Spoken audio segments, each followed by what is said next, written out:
Hello everyone, আসসালামু আলাইকুম। কেমন আছেন সবাই?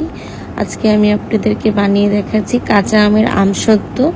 তো আমি দুই কালারের বানাবো। তো প্রথমে আমি আমের খোসাগুলোকে ছাড়িয়ে নিয়েছি এবং আমগুলোকে ছোট ছোট স্লাইস করে কেটে নিয়েছি, ভিডিওতে আপনারা যেমনটি দেখতে পাচ্ছেন।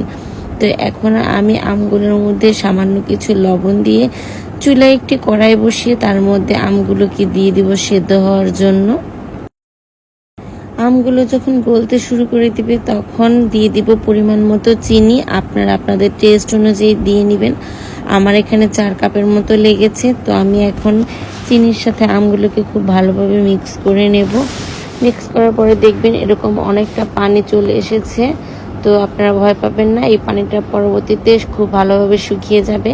তো এখন আমি কিছুটা আম তুলে নিয়ে ফুড কালার মিশিয়ে নিয়েছি সবুজ রঙের। তো এখন চুলায় একটি কড়াই বসিয়ে দিয়ে দিব পরিমাণ মতো সরিষার তেল।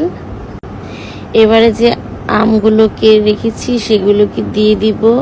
সেগুলোকে দিয়ে তেলের সাথে খুব ভালোভাবে নেড়ে চেড়ে নেবেন। তো নাড়তে নাড়তে দেখবেন যে কিছুটা আঠালো একটা ভাব চলে এসেছে আমের মধ্যে। তখন দিয়ে দিবেন বিট লবণ পরিমাণ মতো। বিট লবণ দিয়ে আরও কিছুক্ষণ নেড়ে দিয়ে দিবেন আগে থেকে তৈরি করে রাখা মশলাটা। তো মশলার মধ্যে আমি নিয়েছি 5 ফোড়ন, মৌরি আর শুকনো লঙ্কা। তো এখন আমি যে ট্রের মধ্যে আমটা রোদে দিব সেটার মধ্যে সামান্য কিছু তেল ব্রাশ করে নিলাম। তো এখন আমি আমগুলোকে খুব ভালোভাবে ট্রের মধ্যে বিছিয়ে নেব এবং রোদে শুকাতে দিয়ে দিব। এই যে আমার আমের যে ফাইনাল লুক দেখুন। তো এখন আমি বাকি যে আমগুলো রয়েছে সেই আমগুলোকে এখন আবার প্রসেসিং করা শুরু করে দিব। এখন সেম ওয়েতেই আমগুলোকে আমি সরিষার তেলের মধ্যে দিয়ে দিলাম। দেওয়ার পরে নেড়ে চেড়ে আগে থেকে যে তৈরি করা মশলা এবং বিট লবণ সেগুলোকে মিক্স করে নেব। নাড়তে নাড়তে দেখবেন আমের মধ্যে খুব সুন্দর একটা কালার চলে এসেছে। তো এই যে আমি দেখিয়ে দিচ্ছি কালারটা মাশাআল্লাহ কতটা সুন্দর এবং লোভনীয় হয়েছে। তো এখন আমরা দিয়ে দিব যে বাকি যে মশলাটা আছে সেই মশলাটা দিয়ে খুব সুন্দরভাবে নেড়ে চেড়ে নিব।